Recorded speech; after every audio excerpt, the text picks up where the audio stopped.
Okay. Good morning. Morning. Happy Thanksgiving.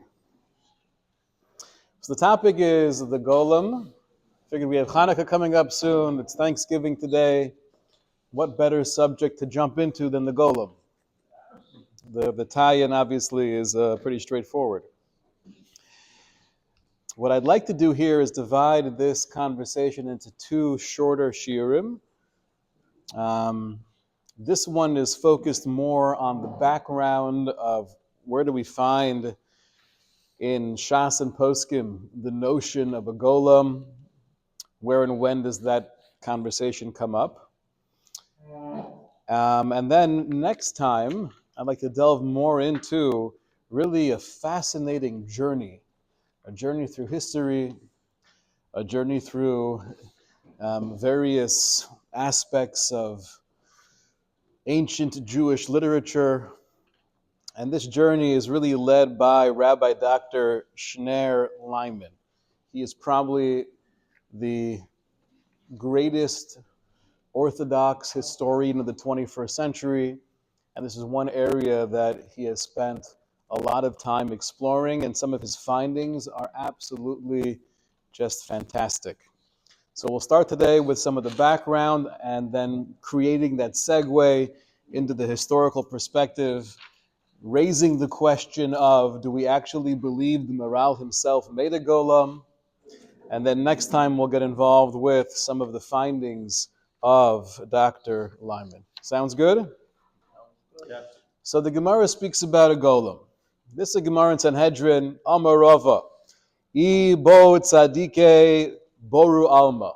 If tzadikim really wanted to, the way the Maharsha explains this, as we'll see momentarily, is that Rava was saying, if tzadikim were really fully cleansed of all chatoyim, they would have the ability to create a world. Shneamar, ki avonoseichem hayu mavdilim.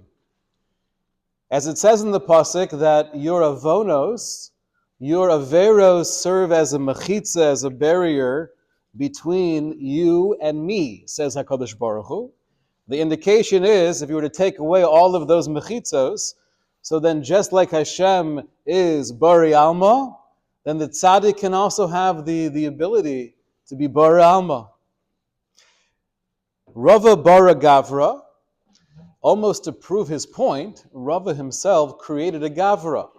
Literal translation of Gavra is a man. He created a man. Shadre lekaimei de Rebbe Zera, and he sent him to the home of Rebbe Zera. You could imagine, right, getting a knock on the door, 5:45 in the morning. Rebbe Zera, I'm sure, was up for the last few hours, learning Bahasmada at his kitchen table. He opens the door and he sees this massive Gavra. So Havi kol mishtoi bahadei. So they start a conversation together. V'lo havi kol mahaderle. But the only one who was talking was Rebbe Zera, and the Gavra was not responding. So Amrlei, Rebbe Zera said to him, Min chavraya at. You must be a creation of one of my friends, meaning one of my colleagues who is also well-versed in Kabbalah and who learns in Sefer Yetzirah. You must come from one of my chaverim. Hader la'afrach. Return to dust. And that's what happened. And then his wife got angry. There's dust all over the floor. You could have done it outside. Why'd you let him in the first place if he's going to return? Okay. Now, I was always interested in this relationship between Rava and Reb Zera.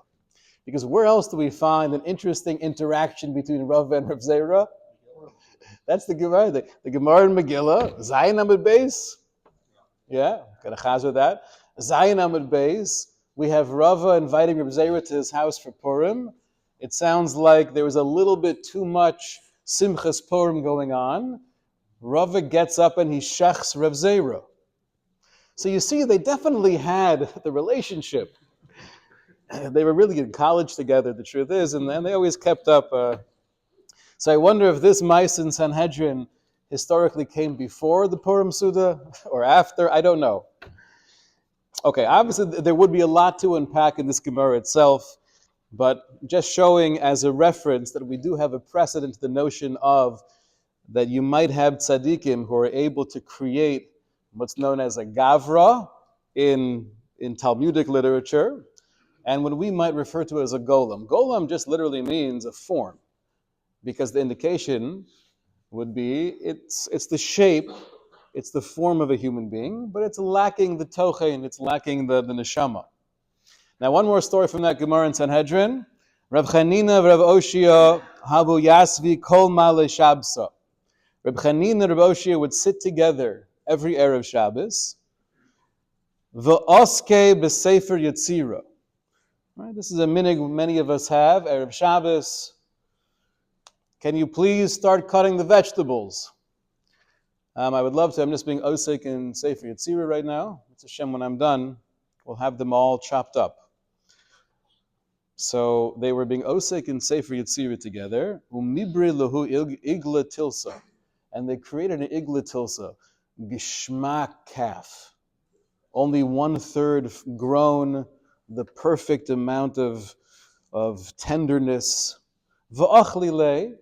And then they shechted that calf, and they ate it, not then and there, I'm sure they had to'amel, but they ate it, right? Lel Shabbos. Okay.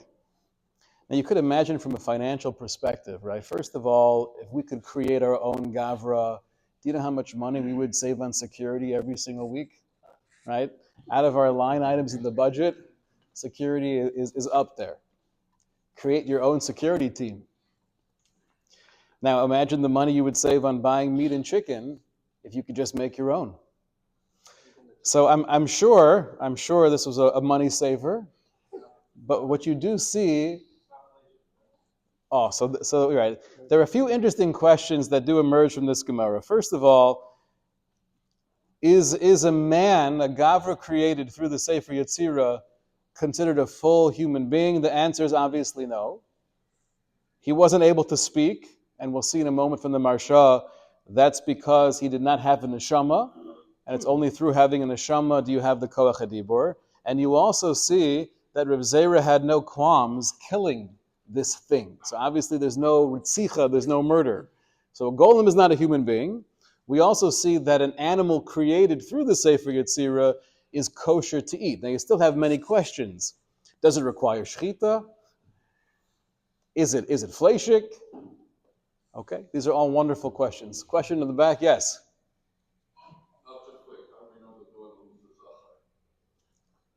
That's a great question also. I don't know. How do we know what gender the golem was?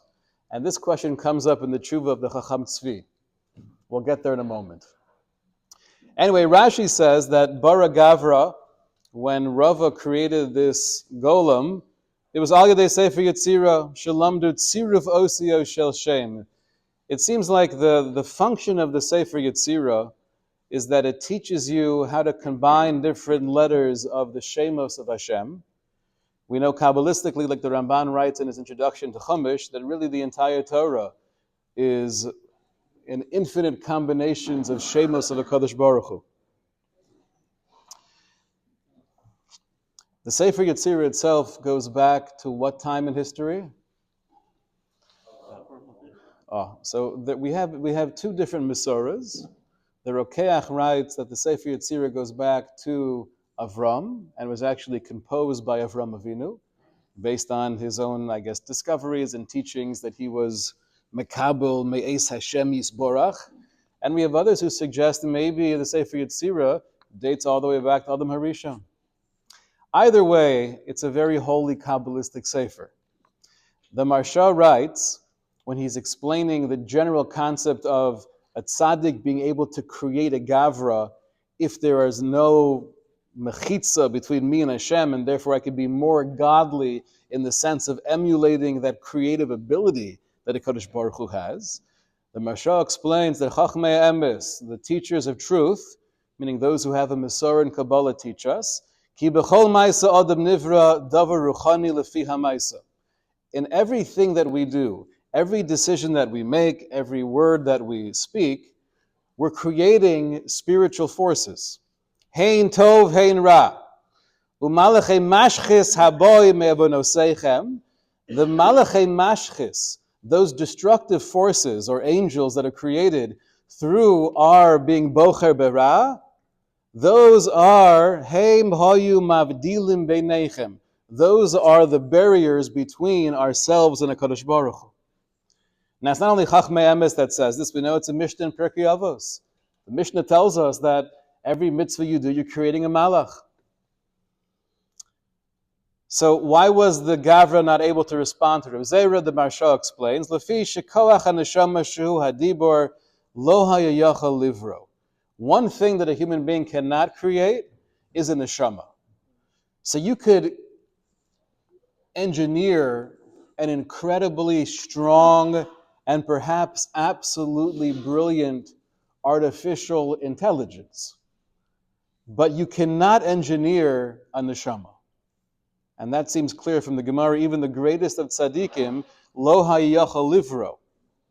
Ulefi she'ein lo neshama shua ruach ha'ola lamala rak ruach chiyuni shehi gam ken kebehema yoredes lamata.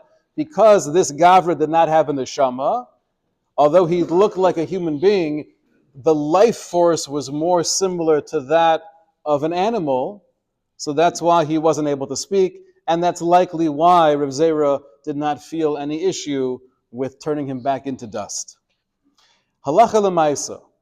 Let's just say for a moment, hypothetically, maybe not right away, but in a few years from now, Mitzvah Shem, we're all tzaddikim gemurim without any avonos being mavdil beineinu lebein HaKadosh Baruch Hu. Mitzvah Shem. And we'll have the ability, if we choose to be osek in the Sefer Yetzirah, and to create a golem, or a few of them, and save, like we said, thousands of dollars on security. Are we allowed to do so, or is there any concern of kishuf? I mean, they did it in the Gemara. Okay, so one obvious answer is, if Rava did it, and Rabbi Chanina and Rav Oshia were doing it, obviously they weren't concerned for kishuf. Now maybe you could argue that the way they were doing it would be different, and if we were to dabble in that area, maybe there would be something problematic.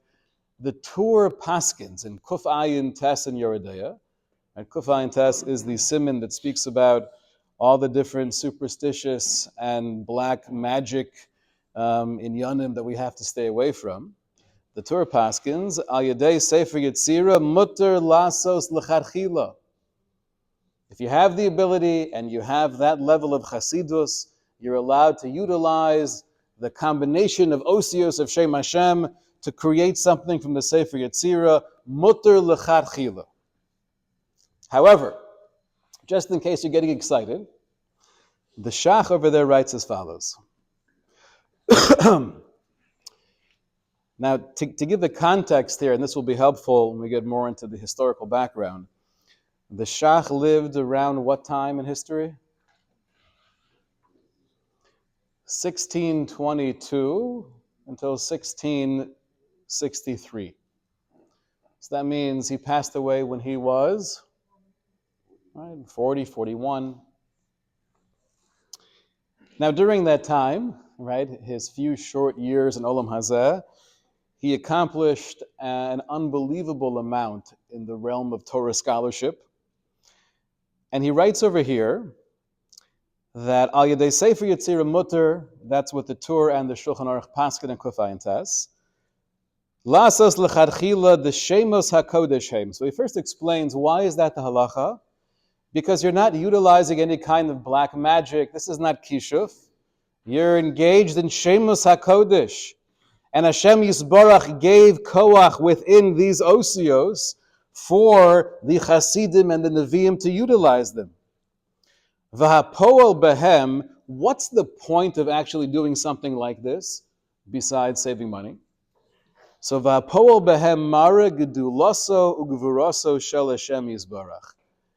Shach teaches us that there's an incredible opportunity for Kiddush Hashem when humanity is exposed to the truth of Torah and the power of HaKadosh Baruch Hu in this world.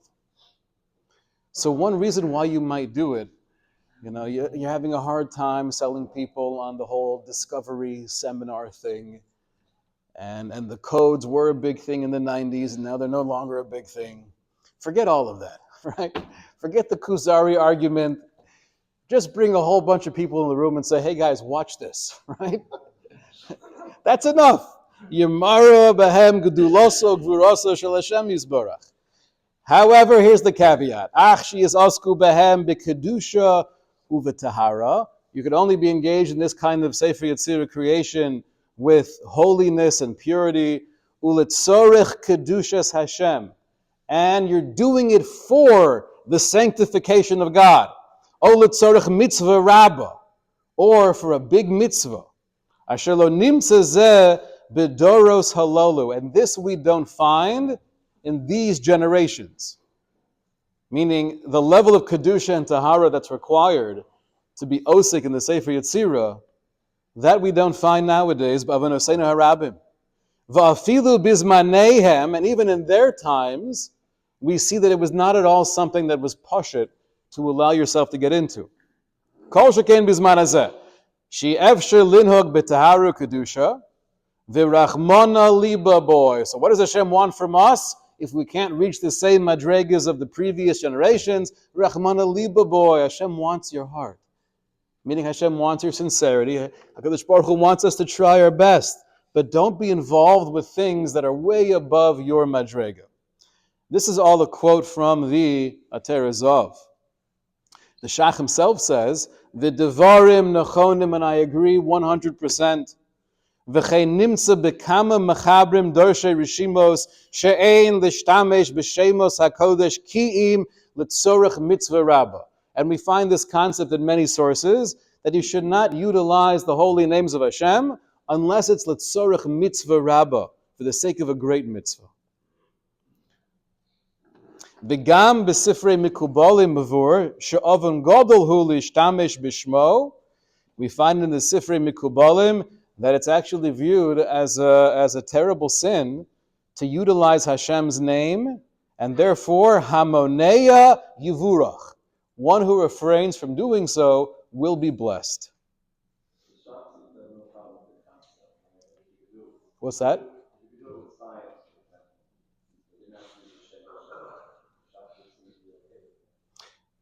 Very good point, meaning theoretically, you could do something just based on using the tools we have, utilizing genes and technology and somehow creating a lamb and perhaps naming the lamb Dorothy, something like that, right? So, l'chara, you'd be allowed to do that. There is an interesting discussion in the poskim. Is there a violation of kilayim? Some of the Rishonim say that we have the restriction of kilayim because Hashem doesn't want us to really mess things up in the world order. But when and where that concept applies is not at all pashut. When it comes to research and medicine, we're not afraid of that bichlal. And we assume that whatever chachma we have, whatever discoveries we've made, that's all for us to utilize. But the main issue here is using the shemos of Hashem. Now I want to share with you something incredible that I saw in the Shem HaGedolim. The Shem HaGedolim is probably one of the most well-known svarim of the Chida, where he goes through all of the great Torah giants up until his own time, including his own Rebbeim. And he gives like a quick biographical sketch on who they were, where they lived, and then he has, in the back of the Sefer, all of the different names of the svarim that they authored. So when he speaks about the Shach, there's one line in the Shem HaGedolim where the Chida writes, V'shemati me'rav echad. I heard from one, I assume, Chashav Rav, that the Shach HaYodea Shem HaMetzia. The Shach was aware of the Shem HaMetzia, HaKadosh Baruch Hu's special name that gives you the ability to find everything you're looking for. Limso habekiyis sherotze tekifu miyad. The Shach was able to find the bekiyis, all different issues. Kol haTorah kula he had in his fingertips, because he would utilize the Shem HaMetzia. That's what the Chida quotes from Rav Echad. Now, what bothers me about this, and I don't have a good answer, but just putting it out there, if the Shach himself is writing in Yeridea Kufayin Tas that using Shemus of Hashem is something we stay away from because we don't have that Kedusha and Tahara Bizman Hazeh, and he says maybe Litzorach Mitzvah Rabbah, but otherwise Hamonea Yevurach, so why would he himself use one of the Shemus of Hashem to track down all of the exotic Mar Makomos throughout Shas and Poskim? Now the answer might be that maybe he felt, Kishani la'atzmi, I'm not going to brag to the world, but I think I have enough Kedusha and Tahara to do this. And maybe he felt this is for a mitzvah rabbah. What greater mitzvah is there than writing the Shach and having this be an incredible source of Chachma for all future generations? But I just thought that was an interesting dichotomy where the Shach himself says we don't use Shemus of Hashem, but the Chida brings there is a Mesorah that the Shach did use at least one of the Shemus of HaKadosh Baruch Hu. Okay, so now we get to the tshuva of the Chacham Tzvi. The Chacham Tzvi was Harav Tzvi Hirsch Ashkenazi. He lived from 1656 to 1718. Although you pronounce his name as a Sfardi, Chacham Tzvi, he himself was Ashkenazi, as his last name indicates, which is not always the case, by the way. You could have the last name Ashkenazi and still be Sfardi. But he has an incredible shaila in his Tshuva Sefer, where he says, I was wondering about the following case. Adam hanotzer al yadei Sefer Yetzira. If you have a person created through the Sefer Yetzira, ka'oso she'amru b'Sanhedrin Rava bara Gavra, like the case we have in the Gemara in Sanhedrin of Rava creating this Gavra. V'chei neidu al zikni, and he adds in, not only do we have this precedent from the Gemara, but my ancestor was made that Hagon Merenu Harav Elio Av based in the Chelm was involved with a situation similar to what we may know and love of like the Maral, but he's quoting this as a Mesorah that goes back to Rabbi Eliyahu Av based in Chelm, that he supposedly created a golem. Now, parenthetically, Chelm, in all of the Jewish humor, is usually painted as a city where everyone is just like backwards and silly. Do you know why we view Chelm as a backwards and just totally ridiculous place? Because of the koach of the maskilim.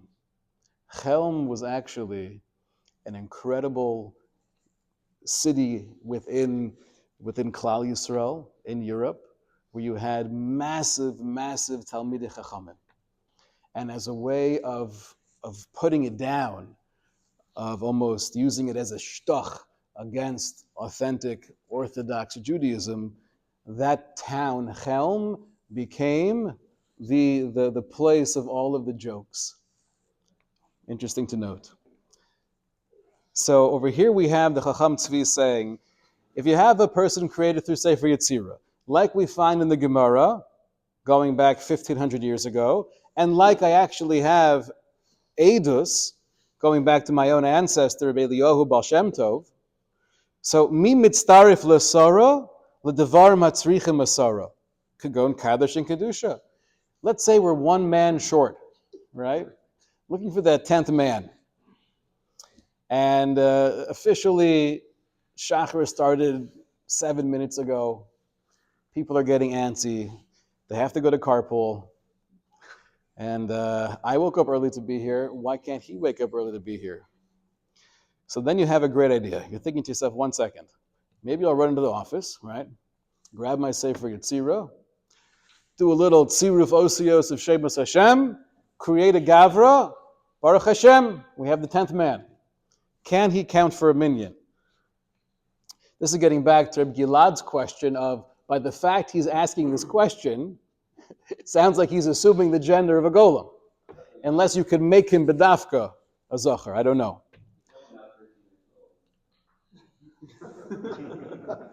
It's a good question. So he explains his chakira. He says, do we say that the whole idea of requiring 10 for a minyan, for any davar shebekadusha, is based on the pasuk of v'nixdakti kadshi b'soch b'nei Yisrael, lo mitztaref, and therefore, if there's a requirement of b'soch b'nei Yisrael, he's not a bar Yisrael. He was created from Sefer Yetzirah, so then he can't be part of that 10. O Dilma, Kivin the Kaimalan Besanhedrin, Hamagadol Yosum Betoch Beso. If a person raises an orphan in their home, Mala Lava Kosav Kilu Yoldo, then HaKadosh Baruch Hu views it as if you gave birth to this child because you're the one who's raising him or her. So perhaps you could say, Kivan Shemaisa Yadayim Shel Tzadikim Hu, since the golem is the product of tzaddikim, then Havile B'chlal B'nei Yisrael, because he came from whoever it was that created him. He had to be a tzaddik. He's using the Shemos HaKadosh, but L'mais he's a tzaddik himself.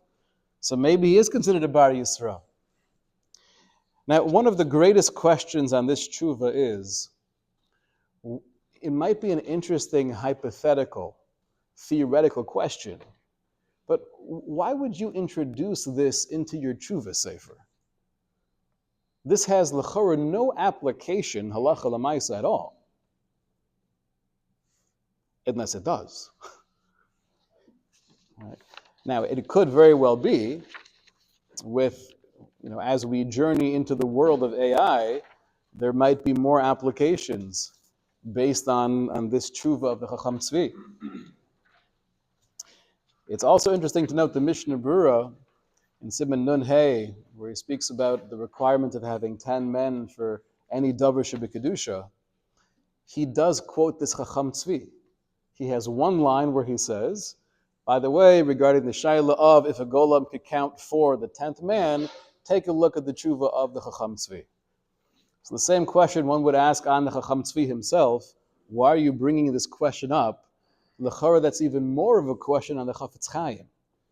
Right? In the early 20th century, how often is anyone able or allowed to create a golem?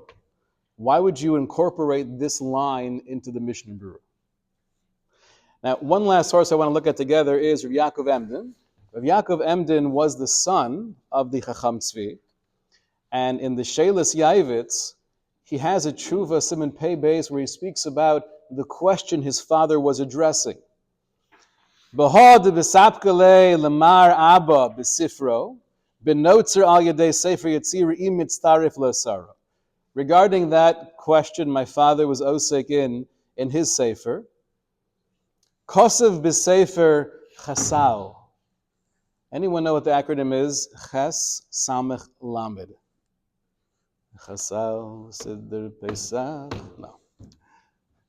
So I think it stands for Chesed LaAvram. The Sefer Chesed LaAvram. Who was the author of the Sefer of the Chesed LaAvram? Rav Avram Azulai, the grandfather of the Chidah. So the Yaivit says, I found in the Chesed LaAvram she'ein chiyuso ele kechiyus habehema, that the life force of this Gavra, Golem, is no different than the life force of a behema. Ulachein ein bahiragaso shul mavera. And that's why there's no isur v'tzicha. It's not considered murder to turn this thing back into dust. Im kein pshita de'eno ele kebehema betzuras adam. It's the life force of an animal, betzuras adam. And obviously, therefore, it cannot count as a 10th man.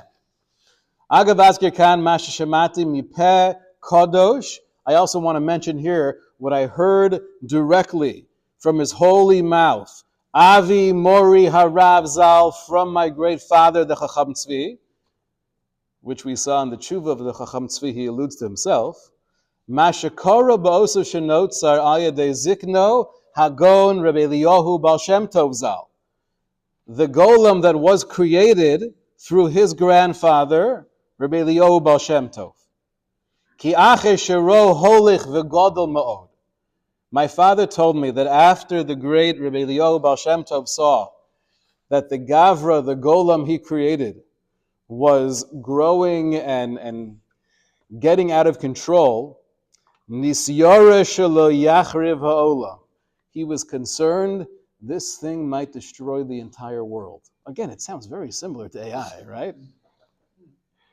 Al kain, lokach v'nosak mimenu Hashem shehayadovu kadayin b'mitzcho.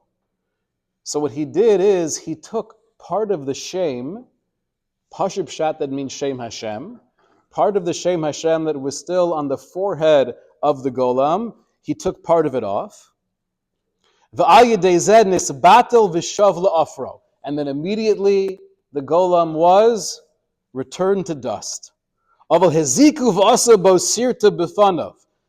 as he was trying to take off one of those letters of the shame from the forehead of this golem, he was struck, and that's why he has a scar in his own head. It was from his interaction with the golem. It's a good thing to tell people, when you're limping or something, Oh, what happened? Whatever. I had to take one of the osios of the Shem Hashem off of the metzach of the Baruch Hashem worked out. You should see him. Right? He's a pile of dust. Okay. So we have the Shach telling us in his commentary to Yoredeya, which is in the mid-1600s, that nowadays we should not be involved with any of this stuff. Yet we have the testimony of the Yavits and the Chacham Tzvi saying that their grandfather or great-grandfather, he himself did make a golem. Now, I would assume he lived 50, 70 years prior. We're not talking about hundreds of years. When did the Maral himself live? So we don't know when he was born, but we do know that the Maral died in 1609. So not that long before the Shach. The Shach was born in 1622. And he wrote this commentary in Yoredeya when he was like 4. So it wasn't that long after the Maral himself died. And the Shach is mashma that it's not shaykh bedoros halalu. So if you were to ask the Shach, do you think it's reasonable to assume the Maral himself made a golem only a couple decades prior to your stay in this world? The Shach himself might be somewhat skeptical. Or he might tell you, listen, the Maral, he can do whatever he wants. He's the Maral. He's in a whole different bechina, a whole different dimension of existence. What's going to be interesting is next time we're going to analyze where do we find in Jewish literature any mention of the Maral creating the golem. When is the first time that appears, right, on the scene of history? And if he really had a golem in Prague, how many people lived in Prague during the 1600s? More than 3 or 4, right? There were hundreds of thousands of people all in that area. So we would assume likely there is some documentation of, hey, the Maral himself was well known and revered in Prague, not only amongst the Jewish community, but amongst the non-Jews as well. Hence that beautiful statue that still stands. So we would assume there should be documentation from other contemporaries at that time. However, the first we really see any indication that the Maral created a golem is in this Sefer Niflos Maral, which was printed in 1909. To be continued next time. Shkoyach.